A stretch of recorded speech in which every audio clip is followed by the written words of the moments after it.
So now we're here and we're joined by James Richmond, the coach and general manager of the Steelheads. And first of all, Coach, congratulations on a great year. I think when you look at the level of play that exists in major junior hockey coast to coast, the fact that you can go head-to-head with some of these guys, beat them, and just a little short of the Memorial Cup, but there's no shame in that. That was a tremendous year. Yeah, no, not at all. I thought we got off to a bit of a slow start, as everybody is made well aware of that.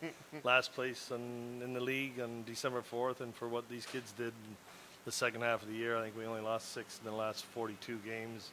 I think that showed the character of our group, and it took a little while for me to teach them the right way. Maybe I went too fast. Coaching staff went too fast, expected too much too early, and then we slowed down, and they got it. Coach, let me just ask you something. It's sort of in the vernacular of coaching the last several years, and you always talk to Pierre Maguire about it because you hear certain words that show up, and one of them is the right way. You hear the right way a lot, and then group. You know, as Mike Babcock would say, our group, has to focus and get her done. Yeah. And so when you say the right way for you, what does that mean? What is the right way? It's simple. It has to be all of us. And at this age group, in the junior age group, the coaching staff is here to develop young men into hopefully professional hockey players. If not, then good CIS players. So we've got to teach them every time whoever it is goes over the boards, they want to try and score. And when they go over the boards, they can't get scored on. Because I don't want to peg a teenager a defensive forward or a one-way forward. I want him to be a 200-foot guy and play the right way. If we don't have the puck, let's get the puck back. If we have the puck, let's get up ice and make a play with it. Let's not fool around with it. Let's get up with speed, and let's make some plays in the offensive zone.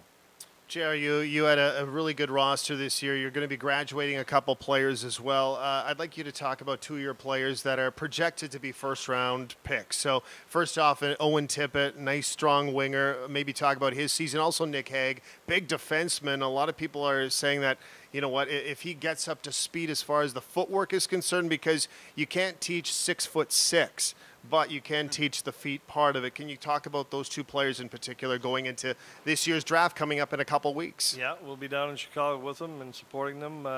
Owen is a real strong, fast forward. He scores probably as well as any junior hockey player in Canada.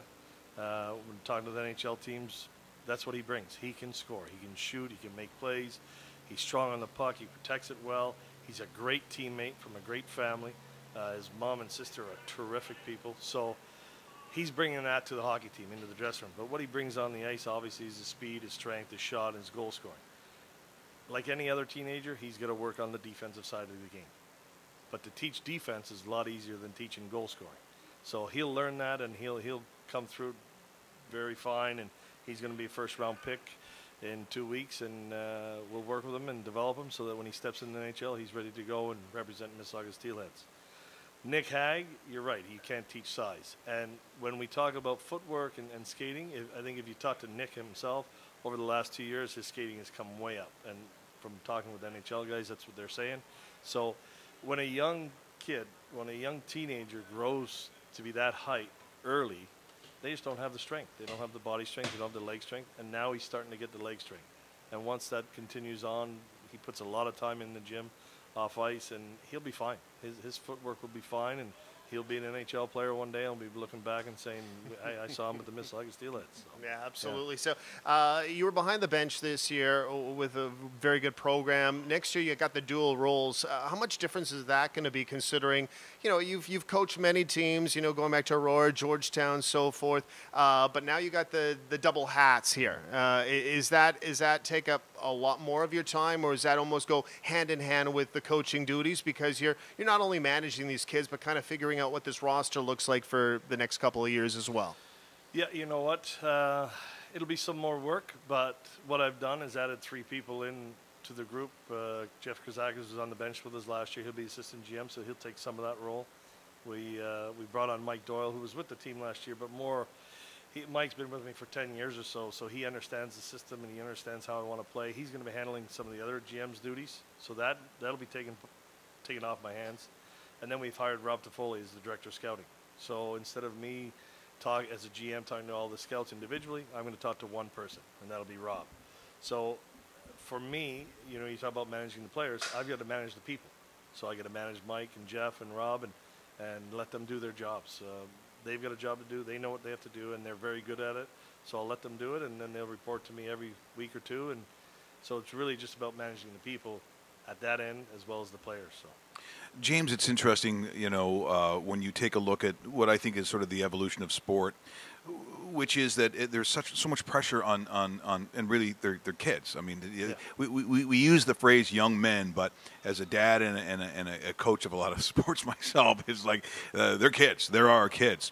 And I think that when I look at in specifically the World Juniors, for instance, when I hear some of the scrutiny that the national media puts them under, it kind of sickens me a little bit. I mean, they treat them like they're Paul Coffey. They're not Paul Coffey, And I look at we talk about the size of bodies, knowing Joe Colburn and his family and how hard he has had to work to live up to some of those expectations, even body size. So when we talk about Owen Tippett, when we talk about Willie Nylander and so on, it's not just getting bigger. That's not the goal of a player, just to have a certain weight beside his name. It is being bigger, but there's a way of going about it with the core. So that deals with the physical side, but not the emotional side, not the maturity side.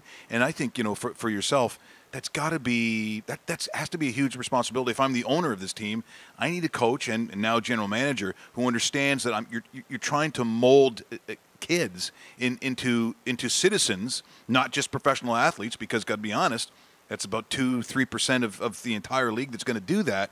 So that's a huge responsibility. So for you, being a Henry Carr guy, so where does this come from? Because it is a big responsibility. it is. You know what? We've got a lot of teenagers in men's bodies, and that's what we all look at. We all look at the size and the speed. And I mean, Owen Tippett doesn't need to get bigger to play in the NHL. Nick Haig doesn't need to get bigger to play in the NHL. Mikey McLeod doesn't need to get bigger to play in the NHL. Bastian, they don't need to get bigger. They just have to learn the game, and they got to learn how to be good people around the game. So, it's part of the process for them. They're teenagers. As the coach, I know they're going to make mistakes. They're going to make mistakes. They're going to be late. They're going to be sluggish some days, and I have to be there to teach them that you can't do those things, because really they're around me as much as anybody else. And so it's up to me to be a teacher of those things, not always to be screaming and yelling at them to discipline them all the time, but to explain to them how they need to be, how they need to act around people. They're great athletes. They're great kids. The one thing about us, we've got a great room. These kids are in there early. They're playing ping pong. They'll play ping pong with some of the coaches. It's a good group. It's a tight-knit family group. And it's up to myself as the leader of it to make sure that they come out on the other side better people. JR, one final question before you head back to the course. Do we have a future Steelhead here beside you? Because it's not going to be too long until he's at this level of OHL standard as well. That's right, McGregor.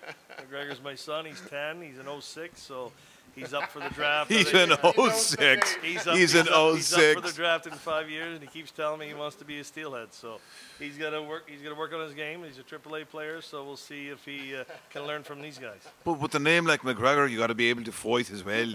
Just like Conor McGregor. Do you like Conor McGregor? Of course you do. Look, who's going to hit a kid like that with an angel face like that? I'm sure you're an angel at home too, aren't you? You're the perfect child. That's what he's telling me. That's good. James, thanks so much for joining us here today, and just it's great to be here. And it's had a fantastic season and a great group of guys as always. Yeah, we do. Super. Thanks for having me. James Richmond from the Steelheads, coach, and now going to be general manager. We'll be back with more players as you are watching RawMikeRichards.com. What? Did we just become best friends? Yup.